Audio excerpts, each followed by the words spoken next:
जी हाँ, नमस्कार दोस्तों। हम किशन आप देख रहे हैं किशन भोजपुरी न्यूज़।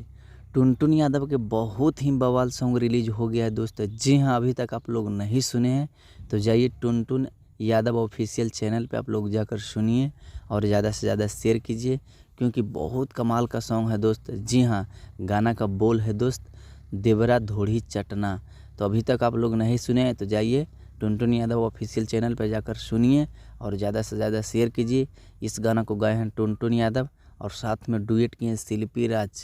और बात किया जाए दोस्तों, इस गाना को लिखे हैं दोस्त सुनील सागर जी।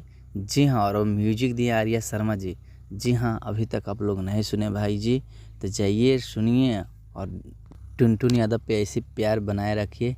जी हाँ, अगर टुनटुन यादव के आप लोग सच्चे फैन हैं तो जाइए गाना का सुनिए और गाना का सुनकर और ज़्यादा से ज़्यादा आप लोग शेयर कीजिए। धन्यवाद, मिलते हैं अगले वीडियो में। अगर मेरा वीडियो अच्छा लगे तो मेरे चैनल को सब्सक्राइब कीजिए। मेरा चैनल पे पहली बार है तो मेरे चैनल को सब्सक्राइब कर लीजिए, क्योंकि टुनटुन यादव का और खेसारी लाल यादव जी का हर न्यू अपडेट मिलते रहता है दोस्त। धन्यवाद, मिलते हैं अगले वीडियो में। Thank you so much. तो आप लोग जाकर सुनिए, भूलिए नहीं, देवरा ढोड़ी चटना टुनटुन यादव।